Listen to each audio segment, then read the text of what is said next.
unfiltered view of the before, during, and after of key events, live, as it happens.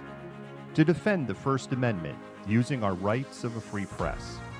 And to amplify the voices of underrepresented individuals including Black, Indigenous, persons of color, and the LGBTQIA+ community. Our team is committed to seeking equality for all and holding those in power accountable.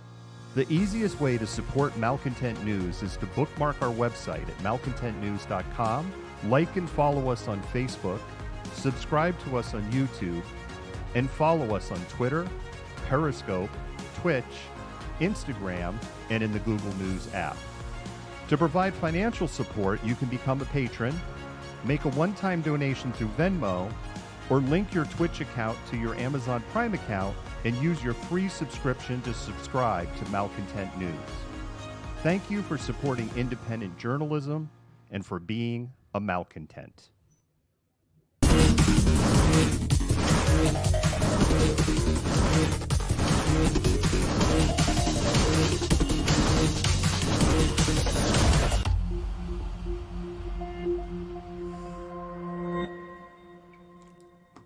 Good evening, Malcontents, and welcome to another episode of the Malcontentment Tango. I am David, and I am the Malcontent. How is everybody doing tonight? And we had a little bit of a weird start, but I think we are in business now. I want to go ahead and bring on camera our guest co-host, Jennifer Smith, back by popular demand. Jennifer, how are you doing this evening? I am wonderful. How are you? I'm doing well, and I'm glad I can see you and hear you. I think we have slayed the demons that we had 15 minutes ago, and I have a feeling tonight's show is going to be a weird one. And so, with that, Jennifer, I'm going to just go ahead and jump into our first story. Okay.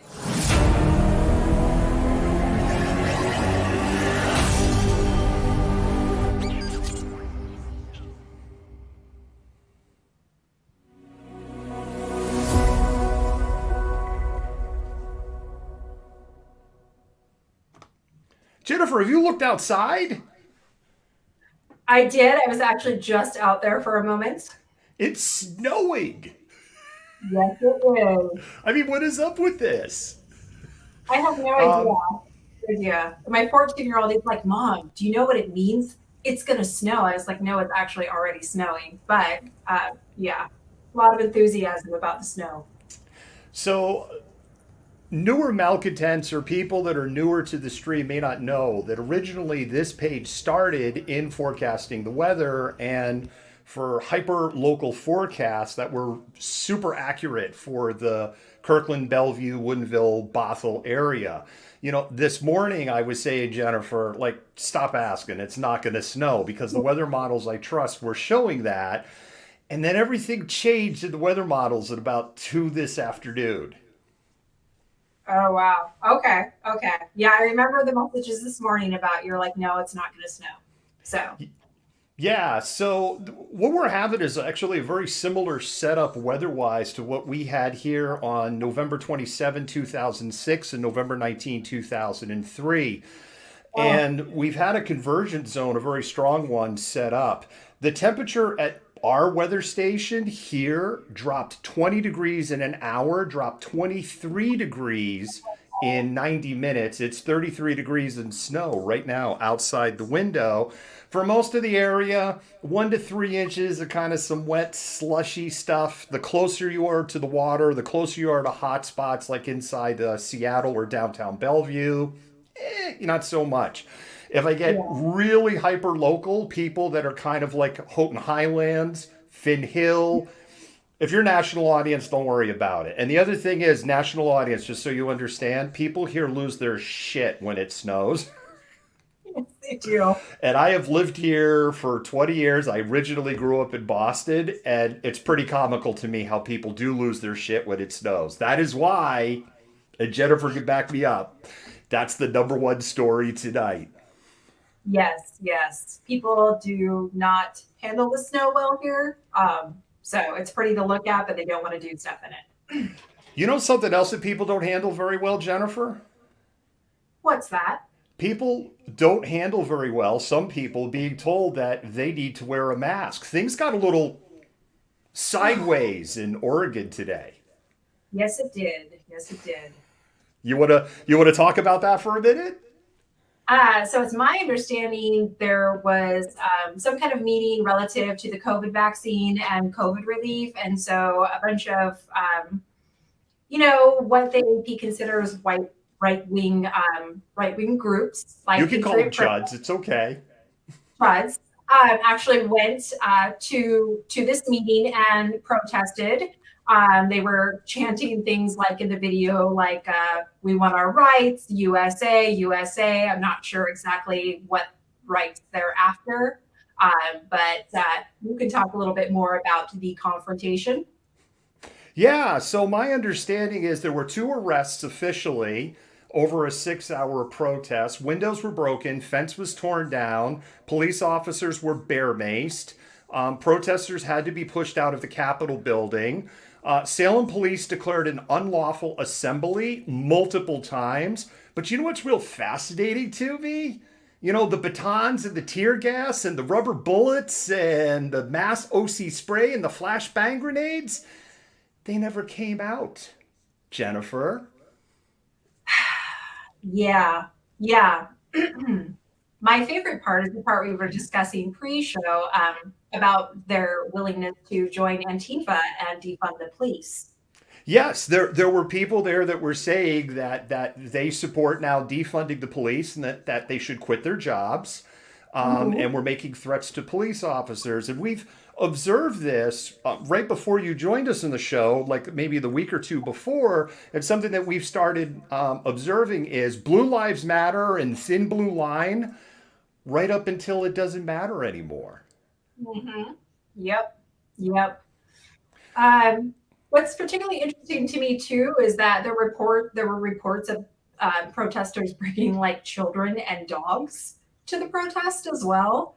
That's a new one. Well, and it's interesting too. The thing that I find super interesting is that everything that we've seen in the comments for the streaming that we've done going back to May now, everything they did. They destroyed property. They attacked police officers. They brought kids and children to a violent protest. They told the police to quit their jobs. They were mean to the police officers, disrespectful. They used foul language. Do they have jobs? Aren't those losers supposed to get jobs? How come they don't have jobs, right? I mean, I'm holding the mirror up at this point, right? Why aren't they working? Don't they have better things to do? Totally. Maybe put on a mask. I don't know. And the other thing that I found amazing is I was watching some of this stuff on Freight Broker this morning because my text was blowing up, Messenger was blowing up, it was all over social. I felt gross watching Freight Broker, but Freight Broker had the story, and I actually contemplated, do we really want to restream Freight Broker? But then I'm like, no, we're not going to do it. I'm not going to give them the eyeballs. Yeah. Their host, I will say this, Freight Broker was horrified, right? He was, I don't know who the host was at that time because I don't consume that much, but they were like, I'm not supportive of this. So I will give them, because I stand up for journalists when people behave like journalists. I don't feel they behave like journalists. Whoever was hosting today was behaving like a journalist, and I'll throw him the bone. Yeah. I'm just curious, what is the end game here with this whole kind of adopting Antifa kind of, I guess, style of protesting and the whole defund the police thing? Is it like some weird reverse psychology thing they're trying to pull? I'm like, what is the end game with this? I don't know. All I know is one of the things that they love to say is, protesting doesn't change anything. And they've been protesting masks for 9 months now. So they should just go back to their mom's basement, the special snowflakes that they are, again, holding up the mirror, and just get a job and get a life, because they're just a bunch of losers who are never going to change anything. Exactly. And with that, Jennifer, we're going to go ahead and move to our second story. All right.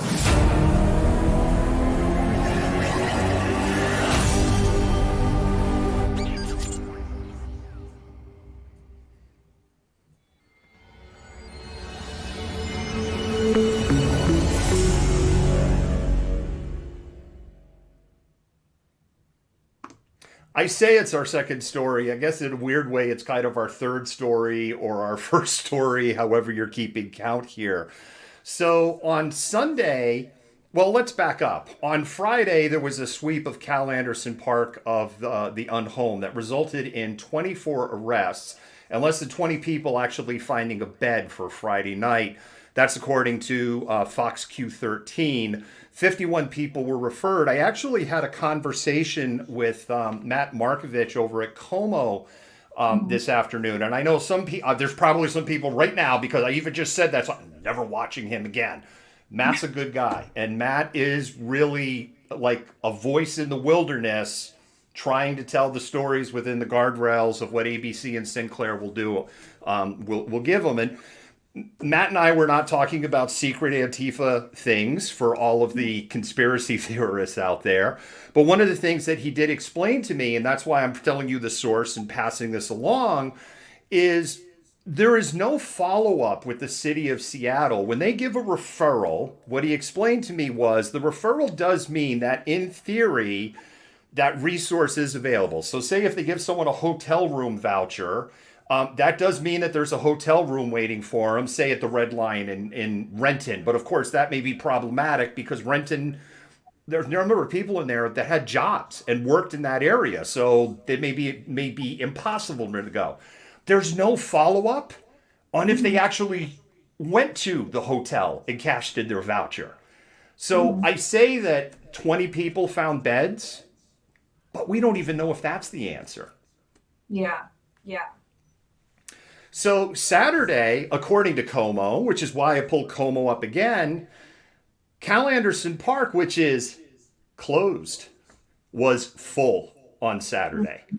It was full of people going for walks, playing soccer, playing tennis, doing skateboarding. The park was full. And so on Sunday, after witnessing that the park was full, some people who are in the protest community decided to have a soccer match. And things went downhill from there. And Jennifer, I'm going to roll a clip. Okay.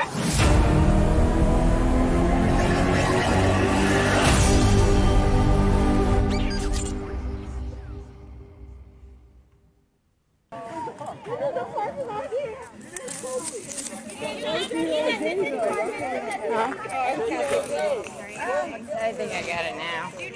Sorry, I gotta grab my football. Let's go, folks. Yo, so FYI, tomorrow, I better see that same energy with the dog walkers. I better see that same energy with the soccer players and the tennis ball people.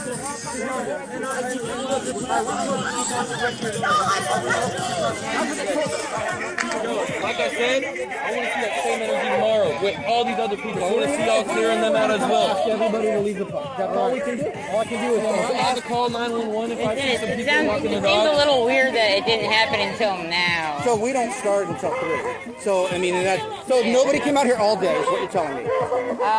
Were you guys out here all day? No, I mean, I was out here earlier cleaning up. No some other stuff. officers came through here at all. Tomorrow we better have another soccer Thank you very There's much. people here sitting on benches. Yeah.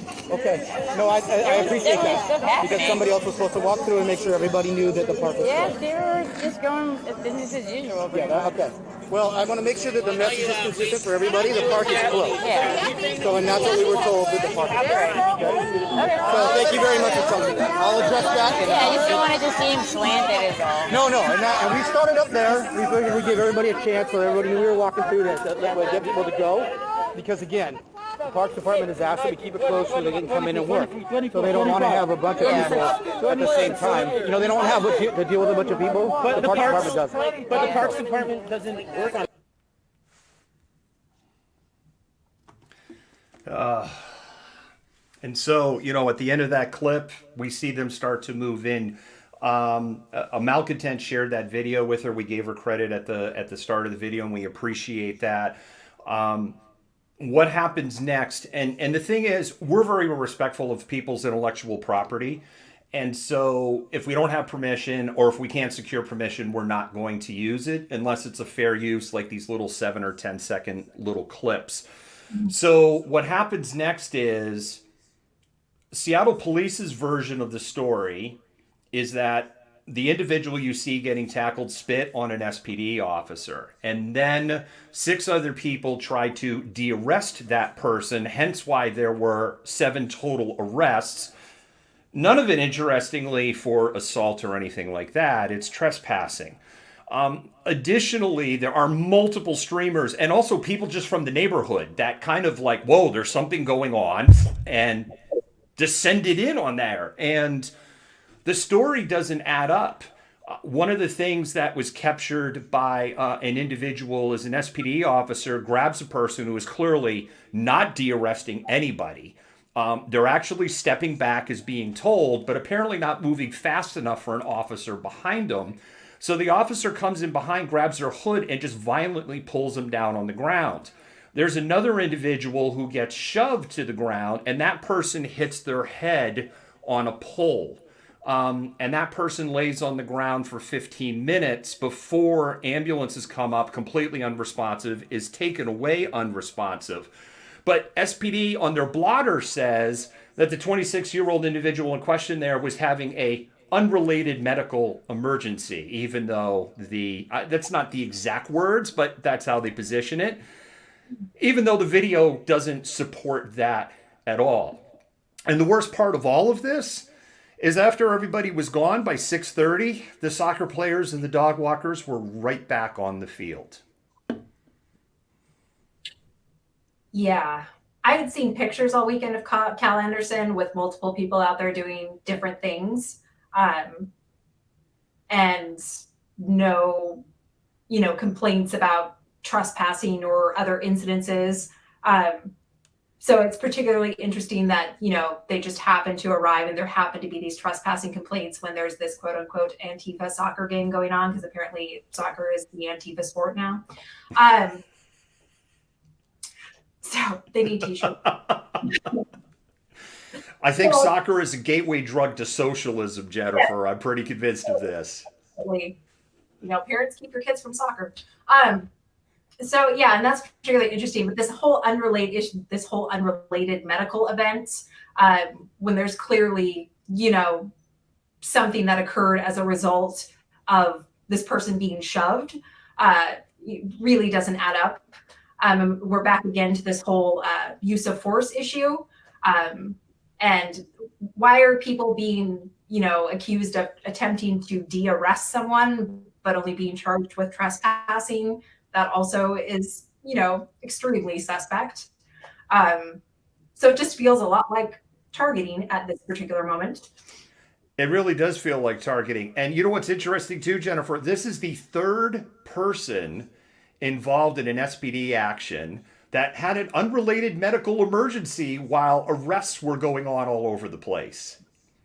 How convenient. It's terrible luck they're having up there at Capitol Hill.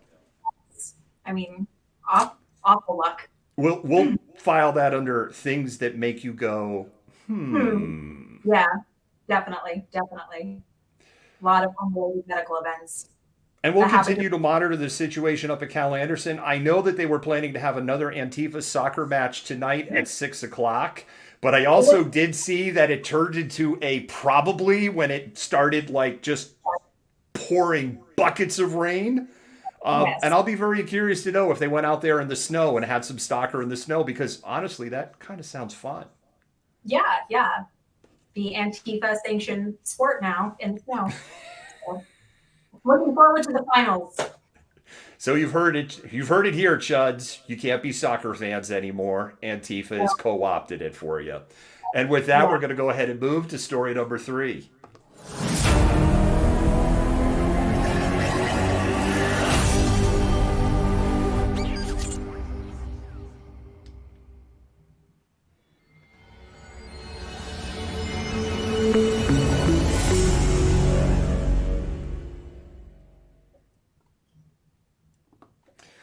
Story number 3 takes us all over the world, literally. And Jennifer, I'm going to go ahead and flip the floor over to you, and you let me know when you want me to roll your intro clip, and I will play engineer for you.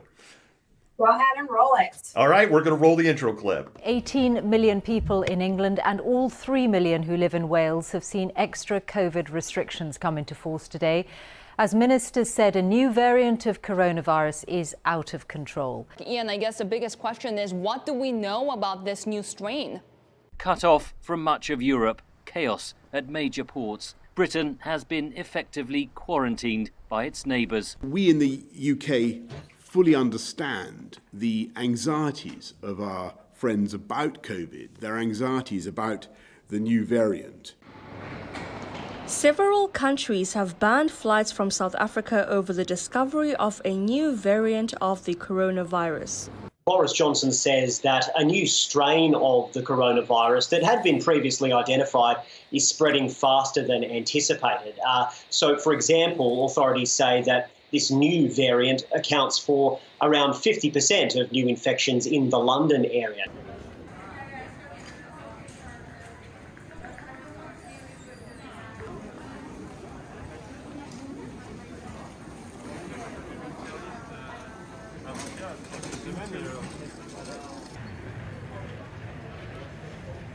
Well, several steps are being taken to help prevent the spread of coronavirus at the airport, and staff here says they're stepping things up as they see thousands more travelers ahead of Christmas and the new year. Newark, New Jersey, where flights continue to arrive from London, leaving New York Governor Andrew Cuomo sounding the alarm. We now think it's selected for. We now think that this is more transmissible. It doesn't seem to have mutated the surface proteins of the virus in a way that they would slip past our vaccines or prior immunity. In fact, we don't think that that's the case. Governor Inslee issuing new restrictions for anyone traveling to or from the UK and South Africa. People coming into the state will need to quarantine, and they will also have to get tested. But he really did emphasize the quarantining, saying that you'll have to stay inside for 14 days.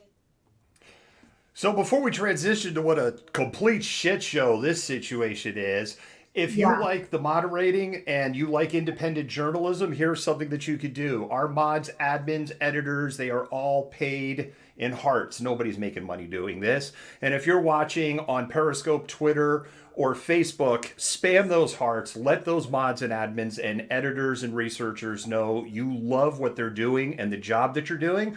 If you're watching us on Twitch or you're watching us on YouTube, you could just maybe type a big string of hearts or say, thank you, mods. And with that, I'm going to go ahead and pull Jennifer back up.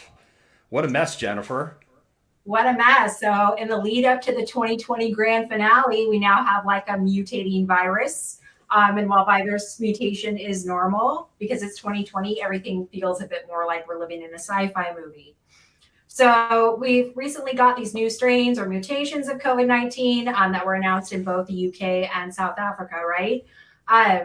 So the UK is currently on this like tier 4 lockdown, which is like the highest level that you can get. And there's some reports or estimates that the new strain accounts for 70% of the infections there. And there's also reports that it's also up to 70% more contagious. And while it's still undetermined whether it has the ability to make people more ill, they're kind of trying to be like, oh, we don't think it does, but they're not entirely sure yet. At least in the UK, scientists have determined that it's far more contagious, which is particularly worrisome considering some of the video footage of people clamoring to either leave or stock up on items in crowded areas like London prior to lockdown, right? So it also appears that the strain has already moved to other areas of Europe, such as the Netherlands, Denmark, France, and even a couple cases in Italy. And as of this report, the US has not imposed any new restrictions on travel to the UK and are basically taking a wait and see approach.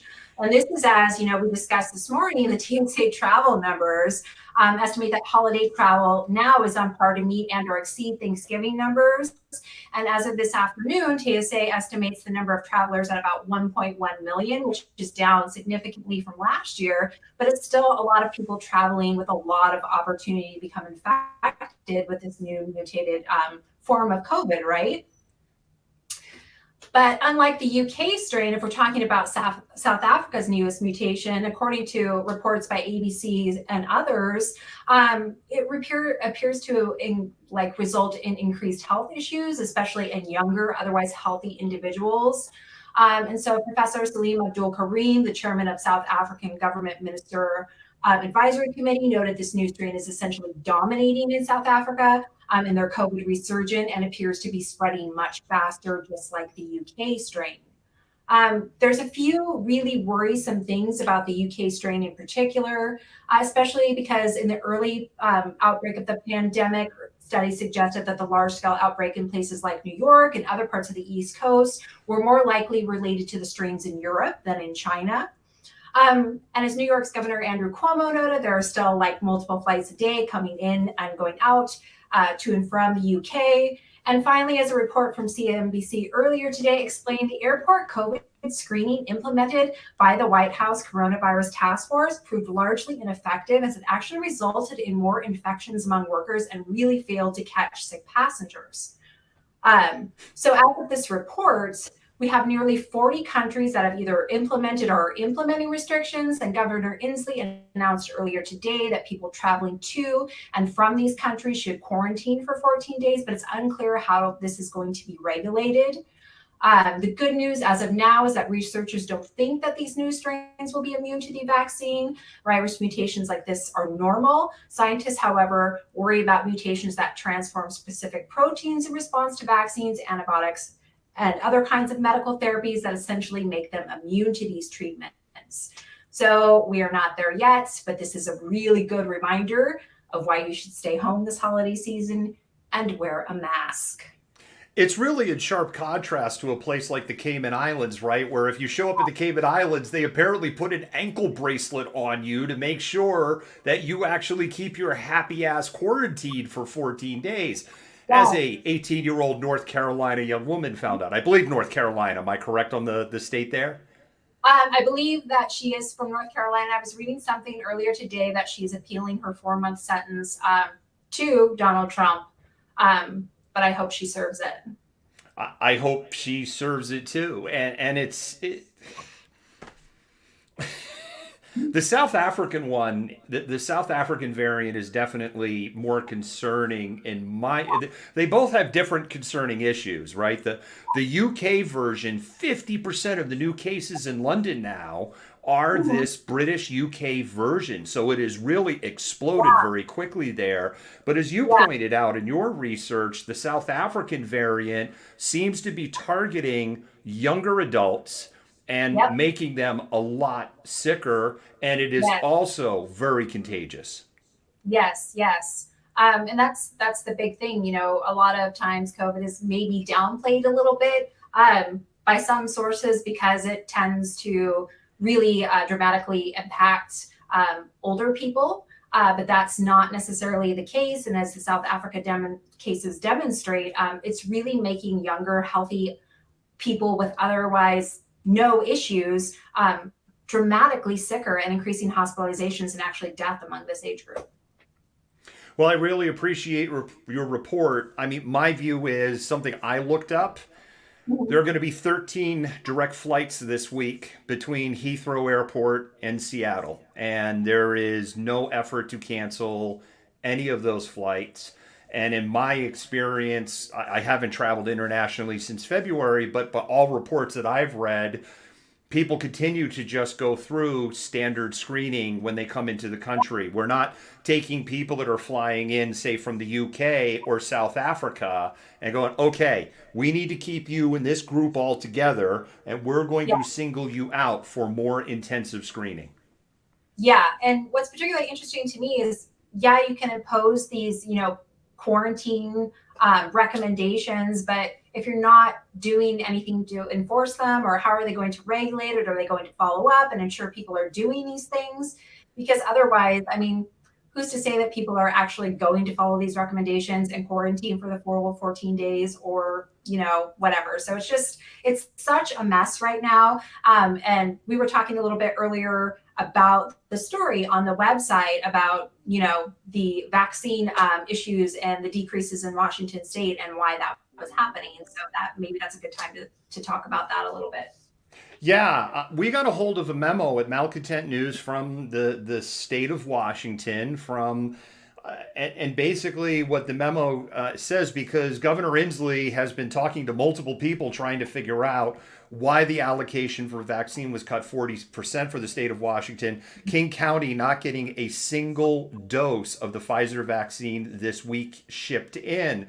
And what that memo states is doesn't support the official position of the federal government, which is the FDA has to approve each batch. That takes 48 hours. And because of that delay, that has created a logistics delay. And the chief operating officer of Operation Warp Speed has said, this is all my fault and I'm sorry.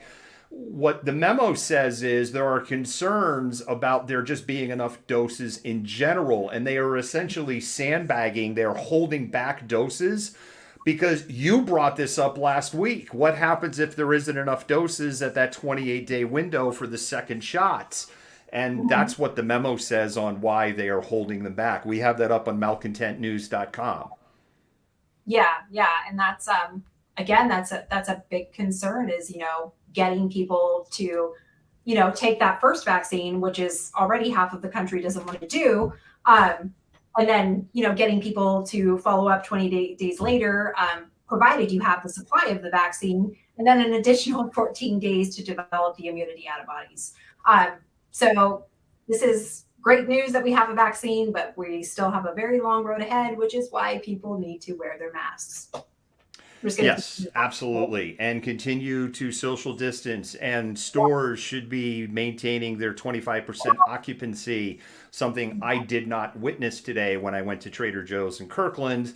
What I witnessed was a store that was completely packed, and we have heard multiple reports of big box retailers, grocery stores, Bellevue Square Mall, just completely packed and people not wearing masks. Yeah. No, I was out Saturday and had to go into Renton to pick up a new pair of glasses. And it's, a lot like Christmas last year. There are people everywhere. So yeah, that's a bit concerning. And I'm curious to see what happens a couple weeks after the holiday in the context of spiking COVID cases.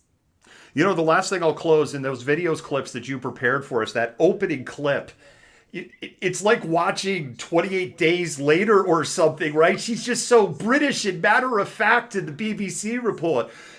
18 million people and 3 million people all in Wales are under stage 4 lockdown for the virus that is like... Yeah. It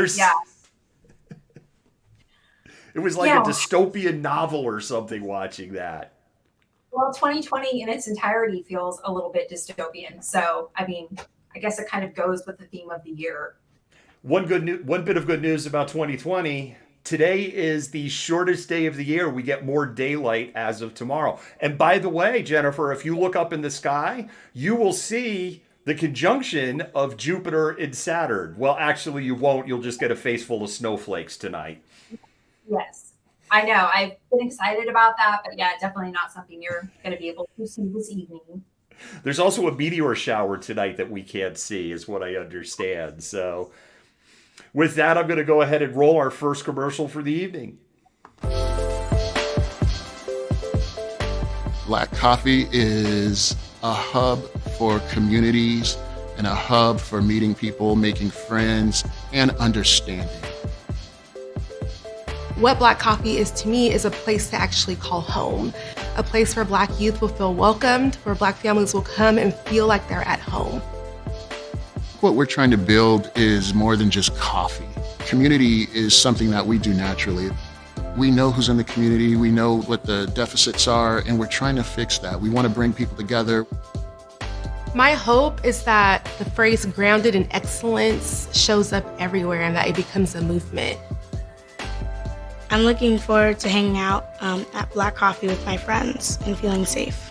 Black Coffee to me means opportunity for people like me and my other friends and family to come here and do homework safely and hang out and stuff like that. That is happening. It is happening.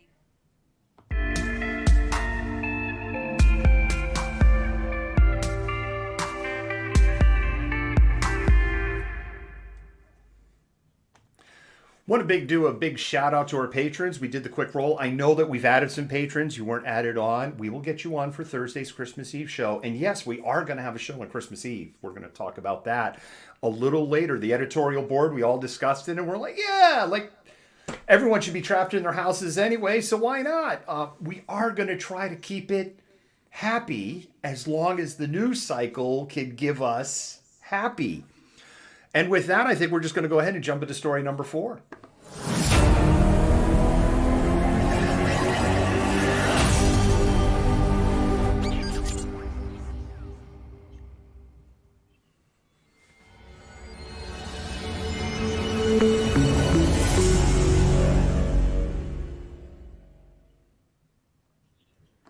Story number 4 takes us back to Cal Anderson Park. And also tonight, one of the things I didn't mention at the top of the show, we do have a special behind the pole tonight. Whenever we go out in the field, and one of the things I always explain, you see a different view than what we see in real time because of pole cam. Pole cam, at some points we had pole cam almost fully extended, which is 16 feet. So that for those of you who aren't in the area, who haven't spent a lot of time at Cal Anderson Park, when you're on the west side of the park, there's basically a berm that just goes straight up from the wall there and you can't see. But when we raise pole cam up to its highest setting, you can see everything that's going on, including some of the actions that were less than savory by the Seattle Police Department and the Seattle Parks Department. We have a clip that we're going to go ahead and roll. It is a pole cam clip. We'll do Behind the Pole as the last episode on this. It's probably about 4 minutes long. Jennifer's already seen it, and we're kind of prepared to have a conversation. I always preface when we show things where there's police action and violence, there's going to be police action and violence. There is also going to be a sound of a flashbang grenade going off, a lot of screaming and yelling. So if you're triggered by that stuff, come back maybe in about 4 minutes and we'll go ahead and have the conversation. Some of the things that you're going to see happening in this video clip are going to be hard to watch.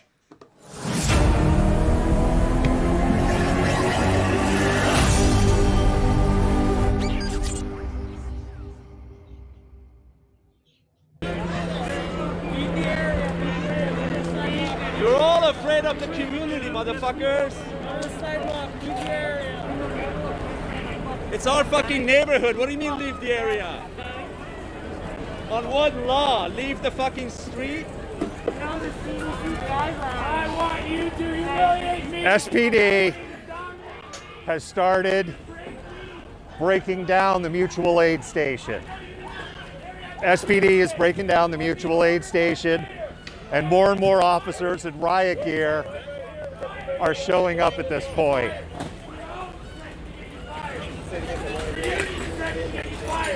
And you can kind of hear glass breaking in the background. That's SPD breaking up the items in the mutual aid station. We're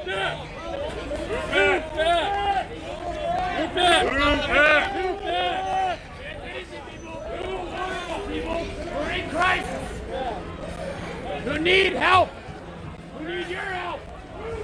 Right now.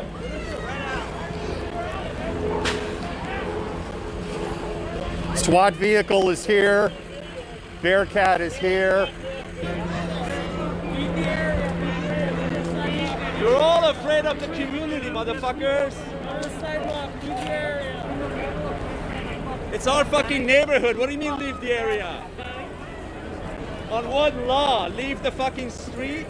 I want you to humiliate me. SPD has started breaking down the mutual aid station. SPD is breaking down the mutual aid station, and more officers in riot gear are showing up at this point.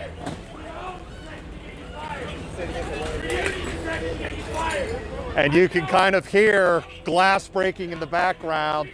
That's SPD breaking up the items in the mutual aid station.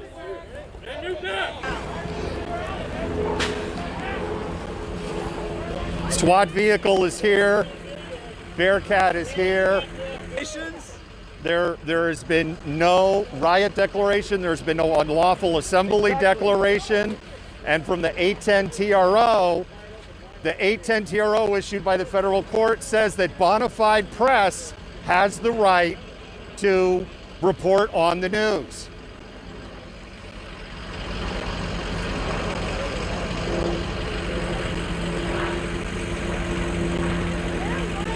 If the city of Seattle doesn't want to have on camera the police destroying food and clothing that was set up for the unhomed, then maybe the city of Seattle shouldn't be destroying food and clothing set up for the unhomed. There are members of the SWAT team to my left. You have to go north or you have to go east. Pick one. Pick one, go. Now. Are you declaring an unlawful assembly or a riot? You need to go north or east. The right 810 now. look, the 810 TRO says that the press can report. It's not that hard. Just go north. I understand that, right but there. the 810 TRO says that I can report. You can report right there. What do you mean? What? Right there?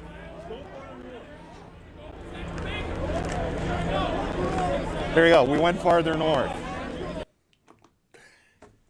I really don't understand this whole you got to move. And like literally, I walked 5 feet. It was like this. It was like, dude, I'm press. You know I'm press. And you know I'm legit press. And I don't have to move. And I understand the TROs and the rules. And it was just, instead of like giving up, right? Okay, I'm wrong. No, you still need to move. He was like, he literally pointed. That's why I moved 5 feet away. But comedy aside, this is one of the toughest things that I have ever filmed. It was just completely horrible. And the actions of SPD and that mutual aid tent are, it's despicable. That's the word. Yeah. No, I agree. And it's so much because I told you I watched the majority of the stream when you were doing it, but it's such a different view than the zoom in than what we saw during the stream. And I just don't see any particular reason for that. And, you know, you talked a lot about during the stream, you know, they went into federal court and they were arguing, you know, this whole wet clause. And the judge is like, it's December in Seattle. Everything is wet. So that gave them kind of like some little loophole where they could dispose of people's belongings. But the entire time when they're announcing you have, you know, 15 minutes to get your belongings, they will be stored, you know, blah, blah, blah, whatever. And I'm thinking to myself, how do you gather up everything you own and move it in 15 minutes when you have nowhere to go? And then this whole, you know, insult to injury, smashing the mutual aid. It was a pretty grotesque thing to watch. We were told that evening before this happened, that brand new brand new sleeping bags, sleeping pads, and clothing in boxes had been, and we see some of those boxes getting thrown around to break the boxes open, and they're wet and soiled now. Were delivered while they're sitting there in boxes ready for distribution. And Seattle police just destroys them. And we have it like the camera doesn't lie. It's not spin. We're not making this up. Yeah. Yeah. And then, you know, the whole, you know, if you go to this location, there's a resource tent, and then come to find out there's no resource tent there. That was, I mean, the entire thing was just mind blowing to me. Like that they're essentially lying to a federal court about how they're going to process and log and keep people's belongings so they can come back and get them. They have this loophole that they can use because it's the middle of December and everything is wet. You know, they're free to just toss it, but they're doing it so unnecessarily, I don't know, brutally, I think is the word here, without compassion, that it was just, there was actually a point I actually sat in my car and cried for like 30 minutes because it was just like, it's so gut wrenching. And if people are not enraged about this, you really should be, because you brought it up in the video. What is it, like 85,000 a year per person that's homeless in Seattle, and we're only behind New York and LA in the number of homeless people? And where is that money going, right? Like, that's what you were saying. Where is this money going? People should be outraged. Yeah, according to the Puget Sound Business Journal back in 2017, between public and private investment, over $1 billion a year was being spent on addressing the unhomed issue. That number of dollars that's being collected has actually gone up since 2017. So we're actually collecting more than $1 billion. And also there's been some more donation money that has come in from a couple of corporations. But I have spoken negatively, even when I was under the employ of Amazon, I spoke negatively about, oh, look, we've put a homeless shelter in one of our buildings. You don't see a friggin' Ronald McDonald's house in a McDonald's so that people can go, see, we're taking care of the poor sick cancer kids, and you can see them while you're eating your Big Macs. Right? It feels like, you know, performative. That's right, a word that a lot of the black leaders in this and organizers, right, and a lot of kind of this corporate investment feels very performative to me.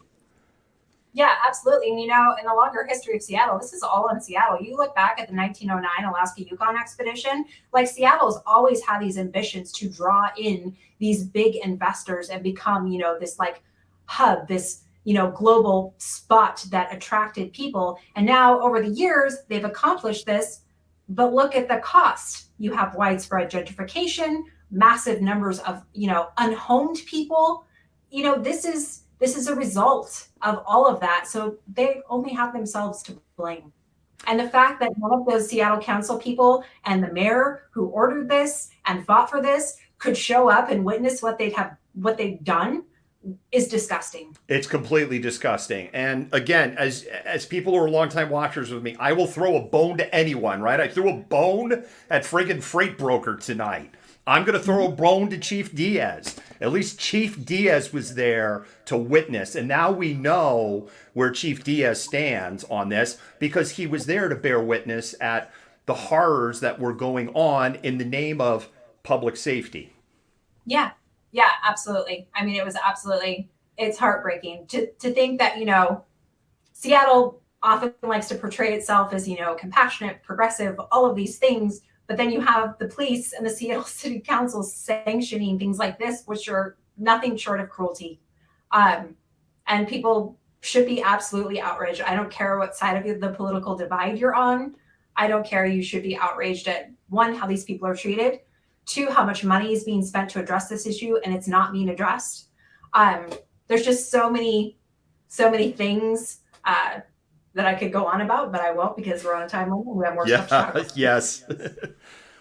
One of the things you had talked about, you cried in your car. I got a text from Dr. and Mrs. Malcontent, literally as I was kind of walking back to my vehicle, and it was like, when are you finishing up? And I was like, hey, I'm literally finishing up right now. And she asked me to pick up some things at the grocery store. And I'm always amused when I'm dressed like with the knee pads and the body armor. And it's like, okay, I'm going to go trucking through the grocery store now like this. And maybe 35 minutes passed where I'm watching all of this horror. And now I'm in a grocery store buying a bottle of wine, a loaf of bread, and some hamburger and, a couple of other things. And sometimes it's really hard to rotate back from that. I process by, I think people have figured that out, longtime watchers, by talking about things, finding people that can commiserate, and by finding things where I can identify. And one thing I will say, particularly in the independent journalist, the photographer community, the videographer community, the documentary community, if that's how you process things, watch the movie The Bang Bang Club. The Bang Bang Club is a movie that came out in 2010. It is about photographers, independent photographers, who in 1994 were operating in South Africa in the period when they were transitioning out of apartheid, and there was wide-scale protest and wide-scale violence. And they address... Wow, this is hard. They address a lot of the stuff that I think a lot of people in the independent journalist community struggle with. Sorry about that for a minute. Including sometimes the questions of, well, why didn't you do more? And just, how you process and consume the horrors of it. Now, likewise, if that's not how you operate things, I can't say it enough. Don't watch The Bang Bang Club if that's not how you operate, because it'll probably just be one big ball of massive trigger for you if you watch it. The book is amazing. And my understanding is, for people, if you go and watch the movie on the recommendation, keep in mind when you watch this, the movie is actually toned down. The four photographers, two of them won Pulitzers. One of them won Pulitzer for their action in South Africa. I'm not in any way implying anything I'm doing is Pulitzer worthy. I'm just explaining the story to you.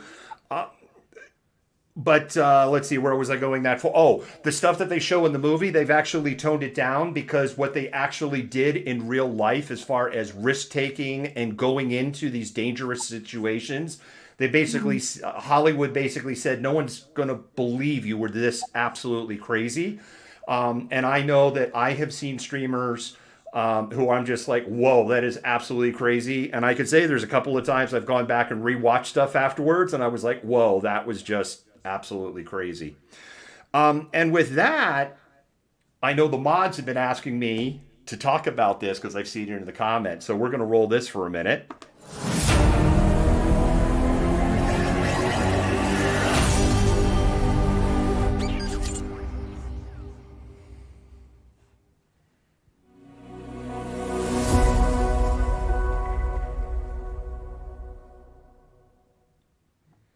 We absolutely love Keisha and Sarah from the Ally League. And here's the bad news. The Ally League is sold out of Black Box Premiere. Here's the good news.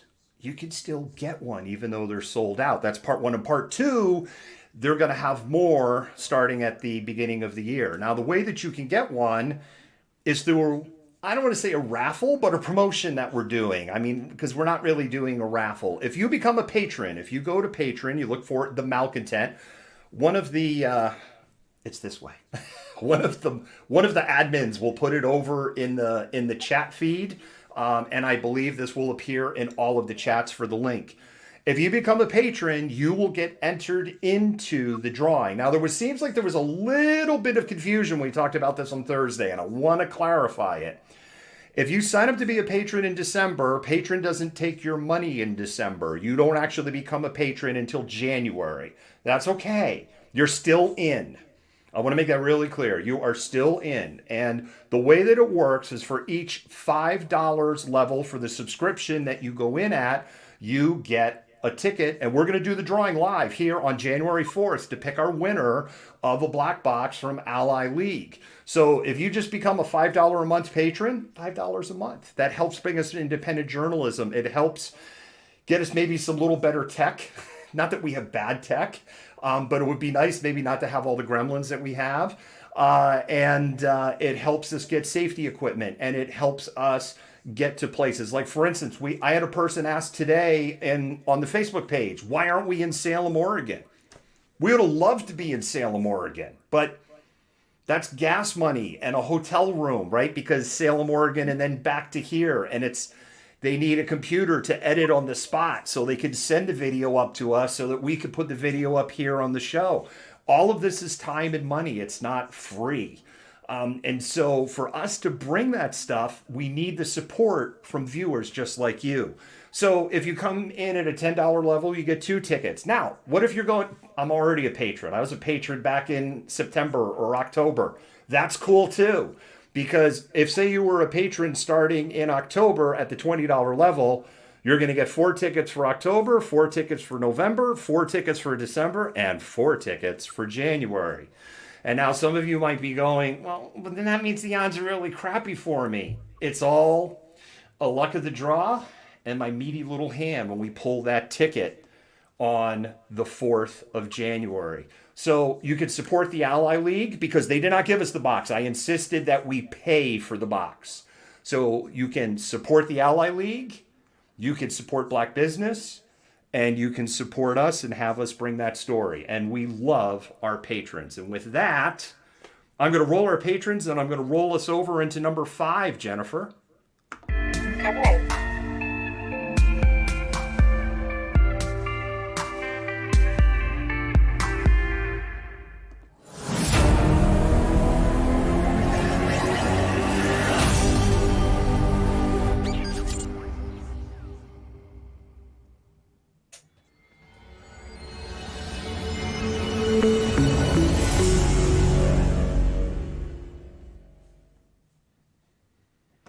I don't want to dive into this too much because we still have behind the poll and we have your great research that you've done on the next story. We're rolling on this, but stimulus package. First one was passed back in March, and then Congress and the Senate and the president and Munchin and the Fed have kind of like been doing this razzle-dazzle thing and blaming each other and nothing's happening. And now that we're approaching 900,000 people a week losing their jobs, We're looking at 45% of restaurants in the United States will probably go out of business in 2021. 40% of all black small businesses have already closed. 1/3 of all small businesses expect to fail by June 2021. And what the House has passed is probably coming too late for some people because it's going to take a while to get money in their hands. Yeah, absolutely. First thing that comes to my mind is Marie Antoinette, let them eat cake. I think the whole process is insulting to the people that have been struggling through this entire pandemic. And then to take this long, politicize it so much, and then to give people $600 for their trouble, to moderately bump up unemployment, to, not provide people with something commensurate to their suffering, is just so grotesque to me. It's like they just basically abandoned all reasonable thought. And finally, when push came to shove and, last ditch effort, I don't even know what to say about this. I think it's disgusting in its entirety. Yeah. One of our researchers ran some numbers today. The median income of all Americans, so not working Americans, so from a 110-year-old drooling on themselves in a nursing home to a one-day-old baby, the median income in the United States is just under $36,000 a year. If you want to get real pedantic, it was $35,977. So that actually becomes easy math if you round it up $23, right? It's $3,000 a month. So yeah. $600 isn't even 1 week income for the average American. And that's trying to put that number in the best positive light, because if we put that number, say, to working Americans or households, then it becomes like 2 or 3 days. Yeah. And, the thing that gets me is you see all these articles coming out now like, this may not seem like a lot of money, but if you invest it wisely, who's going to be able to take this $600 and not apply it to some kind of expense, given our current economic circumstances? Like, who's going to get this money and be like, oh, yes, I can afford to invest it and, not pay 1/3 of my rent because we live in Seattle and a 1-bedroom is $1,800. Who has that kind of luxury? And I just think it's so completely astounding to me that they think that this is a handout. It's not a handout.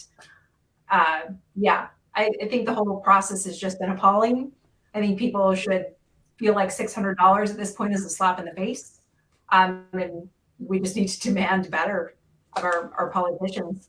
The other thing, when I think about the $600, if we think of cities like Boston, New York, not San Antonio, Austin, certainly Seattle, Los Angeles, San Francisco, Miami, for people who are like, well, you're just listing off blue states.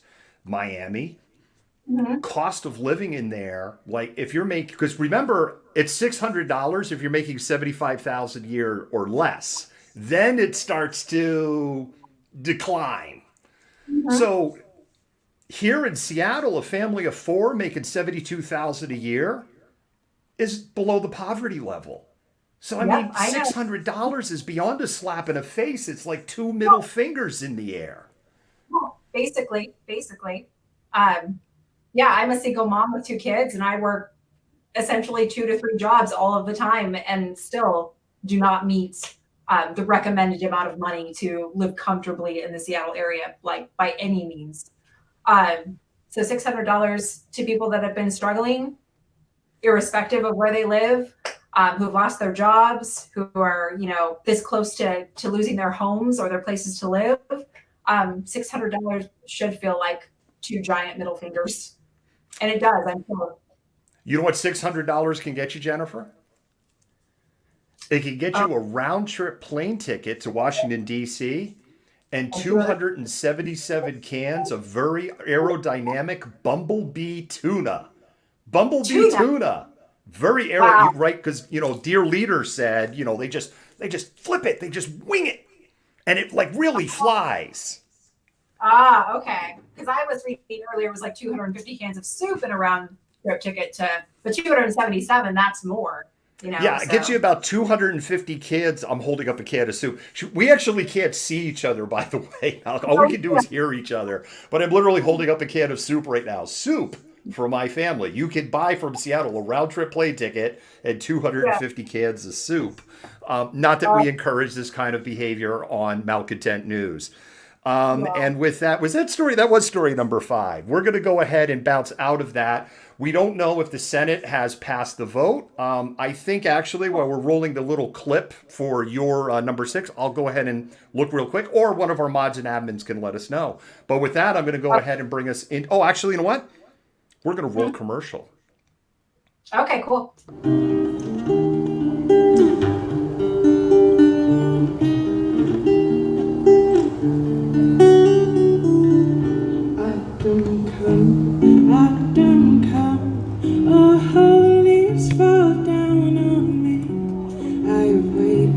So very long, try to speak my mind, but no one knows the language, so I push it to the side. Music has a power greater than words can really express. Some birds sing a song to me, let me know where I'm supposed to be. It's such a shame, yeah. Well, I was your TV girl. The EP is called Blue, and my website is classicelishamusic.com.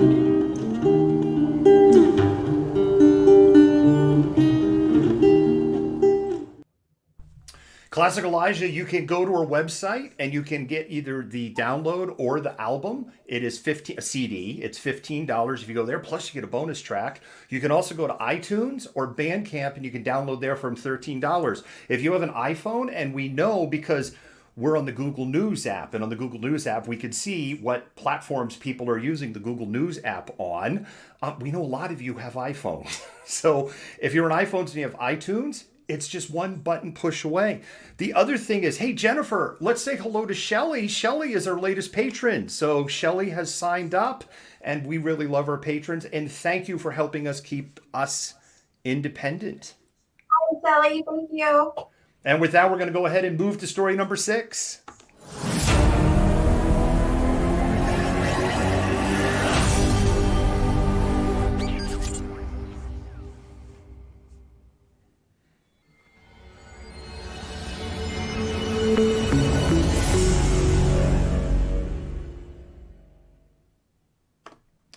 You know, in 2017, Jennifer, they made football a political issue. Why can't they just protest peacefully? Mm-hmm. Well, yeah. But don't kneel during the national anthem, but not that, right? Oh, okay. Okay. How about no, don't hold up signs that say Black Lives Matter. No, don't do that.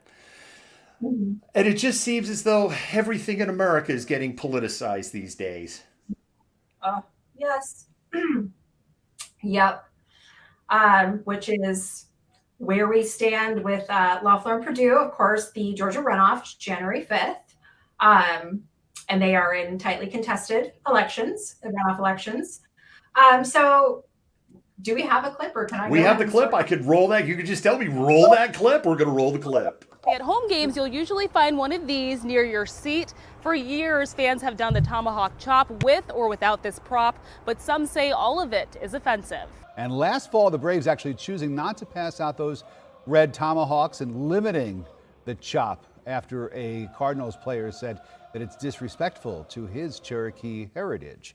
The team has been under pressure for a while now to change its name, to stop the chop. So the big question today is this: have recent changes to other team names around the country influenced them? So they kept passing repeated laws trying to take the land away from the Cherokee. They were not recognized as legal, but once Jackson was president, he supported the removal of the Indians. The Cherokee argued through the Supreme Court. They always tried to follow the legal procedure, fit in as Americans. They took 2 cases to the Supreme Court that ruled that they could not be removed. They had the right to the land, but the president ignored the Supreme Court and ordered the Army to forcibly remove the Cherokee from all of the area.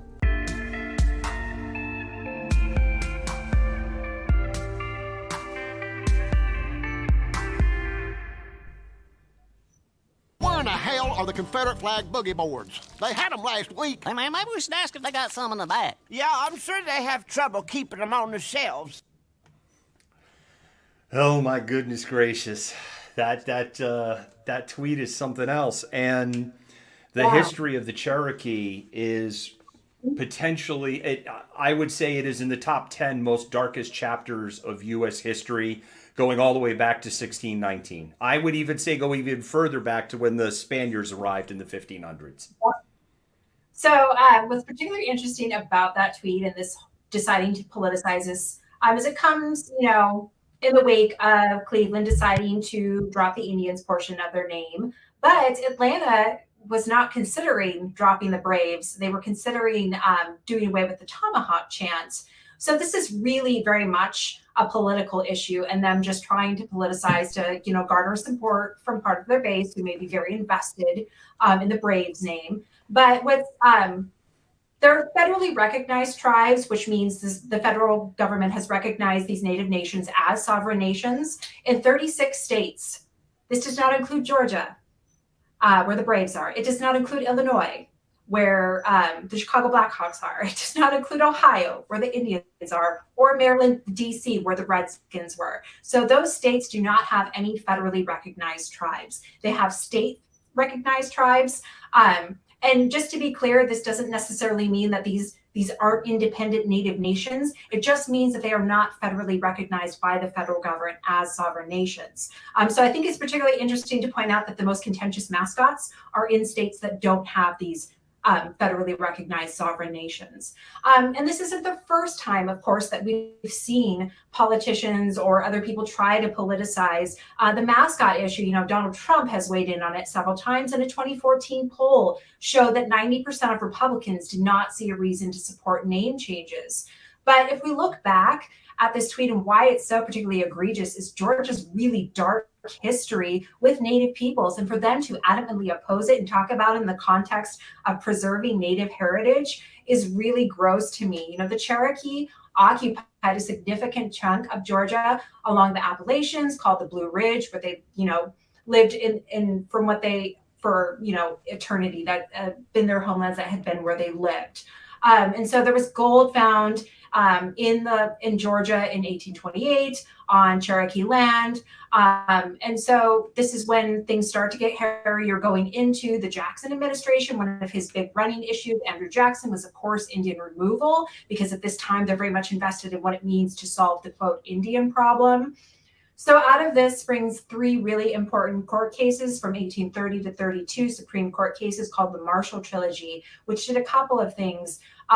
It clarified that Native nations were, quote, domestic dependent nations, but it also recognized their inherent sovereignty. But the last actual court case, Worcester v. Georgia, Judge John Marshall basically said, Georgia cannot apply state laws onto Cherokee land. So what happens after this is Andrew Jackson supports Georgia and says, hey, he made this ruling, let him enforce it. And so then we get into the whole conflict between Georgia citizens and the Cherokee Nation. We see the signing of the Treaty of Nechota in 1835, which of course cedes that land. And the Trail of Tears follows a couple of years after. The Trail of Tears was actually one of many removals between 1830 and 1840 of what's called, quote, the five civilized tribes. But over 4,000 Cherokee were lost as they forcibly removed them beginning in winter to what was considered Indian country at that time, or Oklahoma. So it's really, I think, pretty disgusting that they politicized this, given the really kind of dark history of Georgia and its Native people. And, you have an Eastern band of Cherokee that are state recognized in Georgia who don't seem to have a problem with this. But if you talk to the Cherokee Nation principal chief, Chuck Hoskin Jr., and even Wilma Mankiller before them, they were both very against the idea of this Braves as the whole mascot thing, because they're characters and they felt that they were harmful. But But we also need to think more critically about, you know, the removal period and what spawned from that whole 1830 process that included the Cherokee and the 5 civilized tribes. And that, you know, led to additional removals, such as the Navajo removal from their ancestral lands to New Mexico in 1864, which is called the Long Walk to Bosque Redondo. So there's all of these really horrific moments that spawned out of Indian removal in 1830, and Georgia is at the heart of that. So for these 2 white GOP senators to come out and adamantly oppose this in the name of Native heritage is politicizing these kind of issues at their worst. And I am pretty appalled that they felt it necessary to weigh in on it at all. It is pretty appalling. One of the things that I did a little digging on, I was curious on the term brave, right, and where that term came from. And the term Indian brave didn't even exist until after the Cherokee were forcibly removed out of Georgia and Upper Tennessee.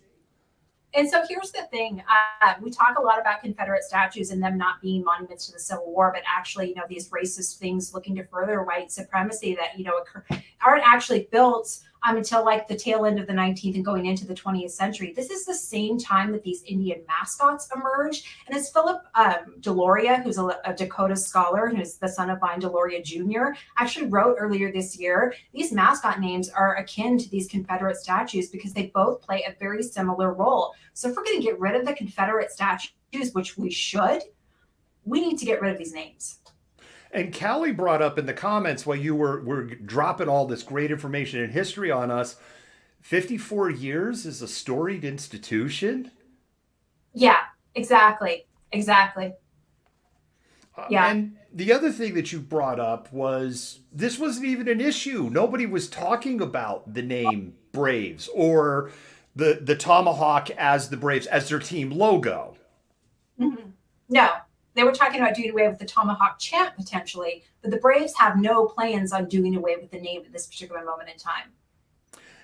I think another thing that I think that people, it's really important for them to understand is that the Cherokee Nation in particular in the early 1800s was probably the most advanced nation in the country of the indigenous peoples. Had the Iroquois not been completely run over in the 1600s, 1700s, the Iroquois probably would have been equally, if not even more advanced, but they were essentially extinguished before they got to that point. Yeah, they were definitely minimized in size and, you know, dispossession and other things, war, making different kind of pacts with the British and the Americans and fighting on the side of the war never really played out in their favor. But the Cherokee were actually part of, in the 1790s during the Washington administration, they developed a civilization policy. And so the Cherokee took that very seriously. They actually held slaves, they had plantations, they farmed tobacco and other things. They were very educated. They had their own newspaper, their own language. They actually drew up a constitution. So basically all of this, if you civilize and assimilate, we'll accept you, was bullshit. Because in the end, you know, it did nothing for them and they were removed anyway. It was my understanding they had their own paper currency. I'm not entirely sure about that, but I know that they, you know, they create, like I said, their own newspaper. They have the syllabary, which was their own language. And so they did the Cherokee Phoenix in both English and the syllabary so everybody could understand what was happening at the time. So yeah, it was, they were very, very, quote unquote, I hate to use the word civilized because I don't think it is an appropriate term, but they were very much in line with assimilation, education, doing all the things that the federal government asked them to do in order to be accepted. And then it's, you know, basically when push came to shove, the federal government decided, you know, we're going to have our way regardless of what we told you, which is the same thing you see in the treaties. So, you know who else thinks that Andrew Jackson's a really cool guy? Andrew Jackson, I teach about him in my 1800s class, and it's like, it's nauseating. I love teaching about it because I see him in a very different way. And it's interesting to me that there's a lot of older white male historians that really valorize Jackson. He kind of falls in that camp. But it's definitely a very difficult experience to teach about the whole Indian removal process, but it's also really important. So we don't have people like Loeffler and Purdue trying to erase the egregious history of Georgia and the Cherokee Nation and all of that. The one thing I would close with too is that the good people of Georgia shouldn't be gaslighted. I did look while that was running, and the Senate has signed the stimulus package. It is on its way to Donald Trump's desk for his signature. But I would say that the good people of Georgia shouldn't be gaslighted by Mitch McConnell's sudden willingness to let go of not qualified immunity, but blanket immunity for corporations for people if they get COVID on the job. Concurrently, right, Mitch kind of gave all that stuff up when the Electoral College said Biden won. And now all of a sudden, Mitch is very interested in working with people on the other side of the aisle. You and I have talked about this offline. I think they're looking at their internal numbers, and I think the Republican Party is worried about Georgia. I hope they are. I hope they should be, and I hope they lose. And I agree, because I don't think, even if it's 2 years of something, it will be better than the 4-year shit show semi-gridlock that we have had. Exactly. Any forward progress at this point has got to be better than what we've had. Yes. It's definitely not going to be perfect, and we should still keep reeling against the stuff that we can't overlook. But, you know, we also got to hope for a little bit of improvement, right? Absolutely. And with that, we're going to go to our 7th and final story.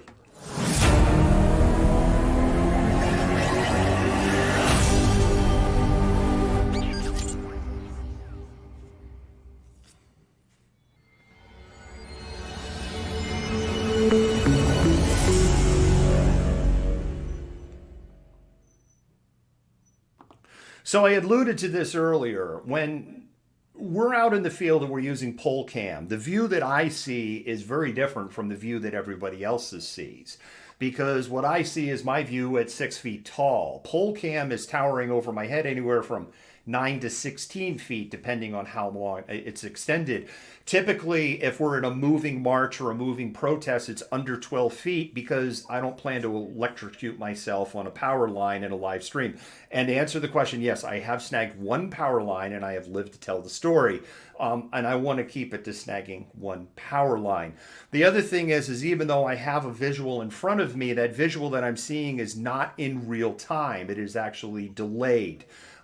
So this is why I always get really frustrated when people are like, he always turns the camera. Great example of this is that when we were showing you the clips of mutual aid getting torn to pieces, there are moments there where the camera is turning away for, you know, just a second or two, and then it's coming back. And I guess people on the other side could go, he always turns the camera and doesn't show that. It's because in a lot of cases, for example, at Cal Anderson Park, I'm sometimes just staring at people's heads or staring at a tent or staring at a wall. And so we only had one GoPro running during Cal Anderson. And unfortunately, Jennifer, when I was having my interaction with being told to leave and me really pushing back hard, going, to really paraphrase heavily, First Amendment, baby, and the federal court has said my happy ass doesn't have to go anywhere unless you look me in the eyes and say this is a riot or unlawful assembly, and then I'm going to go, okay, I've got no grounds, I'm leaving now. But they actually never declared that through any of that. And so with that, we're going to go ahead and roll what I saw.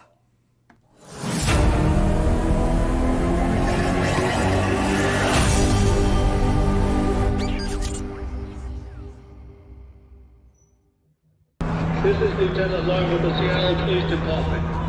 You must leave the park now or you're subject to arrest.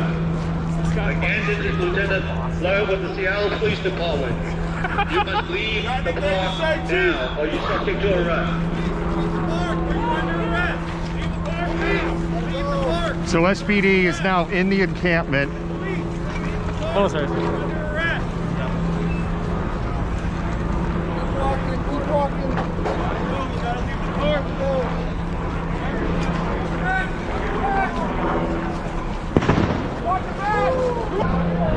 More SPD officers are moving through the encampment.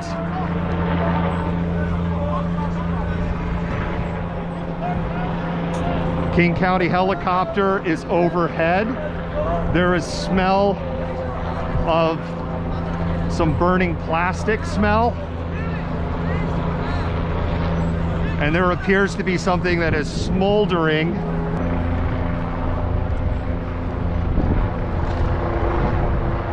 And you can see here where SPD has come through the barricades.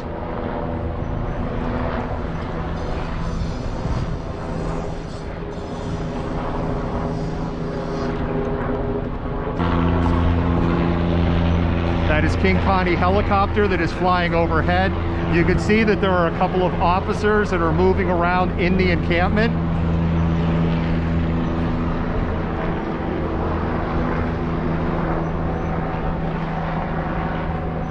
And they seemed disinterested in me as opposed to the others who are sweeping the park.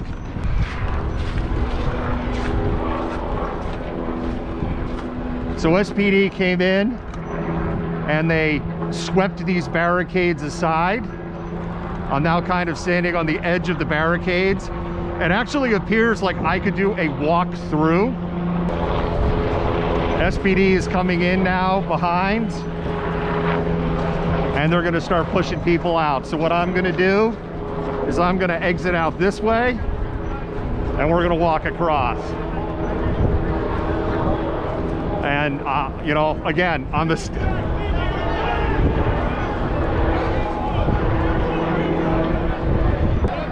and here is SPD, and they're pushing people out.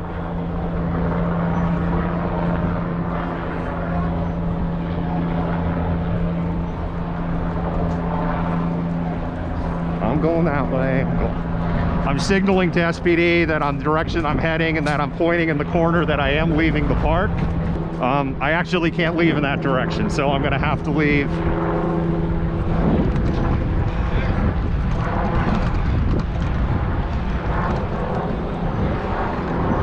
I'm literally just gonna say to these guys, hey, I am walking out. So I'm walking out, I'm walking out.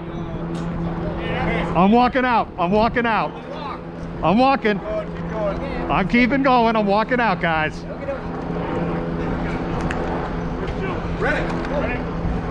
I'm walking out.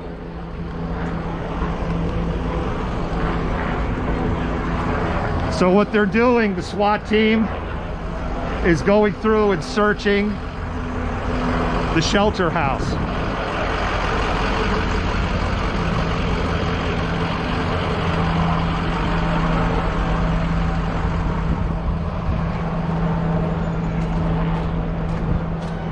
I'm walking out, guys.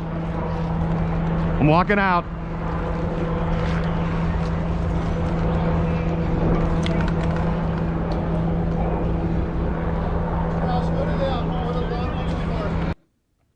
And at the end of that video, you're walking through the shattered remains of what was mutual aid. And all of that was within... They arrived at 7:34, 7:52, they started moving. The next time I looked at my watch, it was 8:33. And so what you saw there is, you know, just a few minutes and the walking through that encampment of just in the, right after they had done kind of that initial sweep. What's really interesting is that camera's on my head, and so you're seeing what I see. Towards the end, you don't see pole cam anymore in front of me because I have pole cam. I'm kind of carrying it like a standard, like a military flag, and it's turned around pointing behind me. And what the live stream captures is when I walk past the SWAT team, 3 of them start following me, one with a riot gun at low ready. Again, despite the fact that I'm just emblazoned with press, made my intent fully aware as I approached, as I continued. They're telling me to keep walking, and I'm like, I'm still walking. You know, Jennifer, one of the things that I saw when I saw kind of more of the, I guess troubling's the right word, because I don't know what else word it is, but comments is, you know, people were commenting about, you know, what a mess is and all that trash that's laying around. And at 7:34, that's not what it looks like. What you're seeing is SPD went through kind of in a rampage and just ripped everything out of tents and cut tents with, we could see them cutting things with knives at mutual aid. And they slashed some tents open. They unzipped some of them, but they slashed them all and just ripped all the contents out. and threw them on the ground, which I find very interesting because one of the claims of safety was, well, there's needles and there's urine and there's buckets of crap, and they sure didn't seem very concerned about any of those things the way they were tearing through the homeless encampment. No, the entire thing was so much of a show of intimidation, to try and intimidate people. Even you can even see that when he's telling you, you know, you're like, I'm just walking through, and he's like, keep walking. Some of the confrontations you had with particular people, you can just tell that there's the whole thing is based on the ability to intimidate. My dog is scratching at the door. You bring your dog on air. Bring your dog on air. Go get your dog. No. He's very loud and very annoying, and he will bark if he hears somebody talking. Maybe next time. But yeah, so I think the whole thing is just a really grotesque display. The way they went about things. Some of the stuff you see, and then people, the constant complaining about homelessness and garbage. I think people take for granted the fact that when you are homed and more stable, you have somebody that comes and picks up your garbage. You have somebody that does things that, these, people that are unhomed don't necessarily have. But what is particularly interesting is how quickly they were able to come in and clean up after the fact. So if you're looking to really do something to assist homeless people, aside from, there's not enough places to offer home and security, why not offer some form of garbage pickup? Why not do little things that will help make it a bit cleaner? So that's one of the things I find particularly troubling. And then some of course, the commentary about, well, why don't you just take them into your own home if you're so concerned? That's really not the point. But yeah, there's just so much troubling about that the entire stream, but just how quickly they went in there and felt it necessarily to intimidate and destroy, especially after making promises of, oh yeah, we'll hold your belongings. You'll have so many days to come pick them up. There's resources for you if you want them, and then go through and do this. 32 clear plastic bags is all that was retained from everybody that was in that encampment. Stuff in mutual, we know everything in mutual aid was thrown out because we filmed every second of that happening with Seattle Parks. We saw bicycles. We saw, when I say furniture, not like couches and stuff, I mean plastic furniture that any contact with any kind of small amount of rain or whatever would have been a non-issue. And furniture that, as they tore the tarps down, they were totally dry until they destroyed the tents or tarps that were protecting them. And now all of a sudden they became conveniently wet. Yeah, it's a show of force. It was a show of intimidation. It was to discourage, basically punish and discourage return, but it's also so dehumanizing and degrading. It's beyond, like, it still boggles my mind that people think that kind of behavior, lack of compassion, is acceptable. So the other thing that kind of, you're talking about intimidation, and there's something that stuck out to me, and I think we'll close on this. There was a point where I was over on the western side of Cal Anderson on Nagley, and there's a little stairwell that kind of goes up, and there was an individual who was just there taking pictures or whatever, and I saw two SPD officers come over. It was a person that was black, and super intimidation. It was super small dick energy going on there. There's just no other way to put it. We filmed that whole thing. And I was just like mystified on what the issue was. And then I was back at that point about an hour later. There was a white person that was up there doing the exact same thing that the black person was doing. And the two SPD officers came with the yellow caution tape and just wrapped the tape around the two poles right in front of him where he was. He was literally in the exact same spot. And those two officers didn't say a word to that individual. Way to not make your racism blatant, guys. God, I know, it's insane. It's insane to me. Yeah, I don't even know what to say about it anymore at this point. I think that we haven't already discussed. I mean, people need to be outraged. People need to be demanding to know where their tax money is going. And we need to find we need to find alternatives to this that actually help people rather than demoralizing and dehumanizing and degrading and just making people fearful, because it's no way to live. And people are struggling right now. And, you know, the CDC even said, you know, it's not a good idea in the middle of a global pandemic to move an encampment, but they did it anyways. And here we are. And what little stability those people had, they no longer have. And I just think that's a really, really sad, troubling thing. Yeah, Brenda asks in the feed, you know, we know Durkin's leaving, so who's next? And I'm like, beats me. I can't imagine, you know, I was seriously wondering if Ari Hoffman was going to do another run. But he seems more interested in writing bad grammar and half-truths over at the Post-Millennial.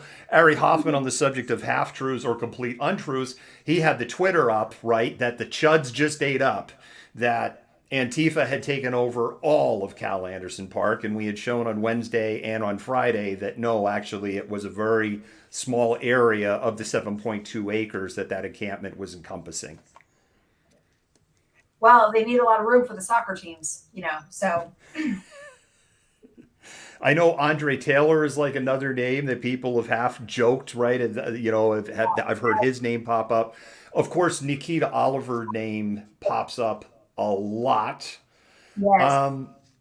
But I don't know who would want that job.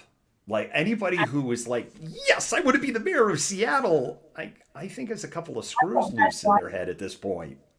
Yeah, that's a red flag if somebody wants that job. I'm sorry. Yeah. I think it's a huge mess. I don't know. So, Jennifer, thank you so much for joining us again. Yes. Don't forget to join your local Antifa soccer team, people. Yes, you could join your local Antifa soccer league. Yes.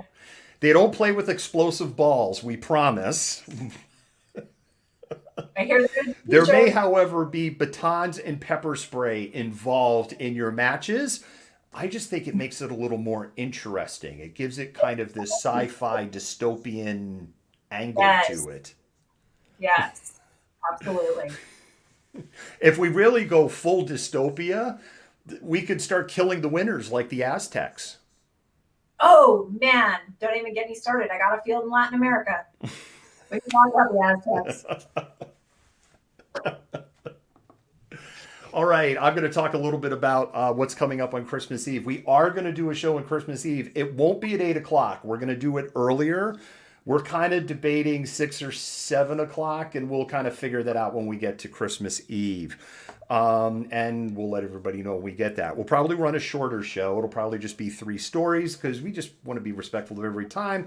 But we figure that most of our audience isn't going anywhere anyway. So we're just like, we'll run the show. The other thing is we are going to be running a show on New Year's Eve. And on New Year's Eve, what we'll be doing, unless there's a huge news story to cover, we will be doing what we feel were the top 5 stories of 2020 that Malcontent News covered. And we are debating, and I know that I have to decide on that now, if we're going to do another shelter-in-place dance celebration. Old school Malcontents going back to the early days of COVID in March and April and into May know exactly what I'm talking about. And other people are going, what the heck is he talking about? If we do a shelter-in-place celebration for New Year's Eve, we will do it as a Zoom. It's just the license. We have the licensing for the music. It's been a big ball of suck in the past in dealing with that. So I'm going to pull Jennifer back up on the camera again. Jennifer, thank you. And I hope we have you back again soon. All right. Have a good evening. Thank you for having me. Absolutely. And with that, we're going to go ahead and say our goodbyes. Malcontent News is a team of journalists, activists, and researchers with 3 key missions. A commitment to show an unfiltered view of the before, during, and after of key events live as it happens. To defend the First Amendment using our rights of a free press. And to amplify the voices of underrepresented individuals including Black, Indigenous, persons of color, and the LGBTQIA+ community. Our team is committed to seeking equality for all and holding those in power accountable. The easiest way to support Malcontent News is to bookmark our website at malcontentnews.com, like and follow us on Facebook, subscribe to us on YouTube, and follow us on Twitter, Periscope, Twitch, Instagram, and in the Google News app. To provide financial support, you can become a patron, make a one-time donation through Venmo, or link your Twitch account to your Amazon Prime account and use your free subscription to subscribe to Malcontent News. Thank you for supporting independent journalism and for being a malcontent. You fit the profile. You're the malcontent. Nobody wants to hear the nonsensical ravings of a loudmouth malcontent. Fuck you! You are the biggest hypocrite on the face of the planet. I say that you're a terrible reporter. That's what I say.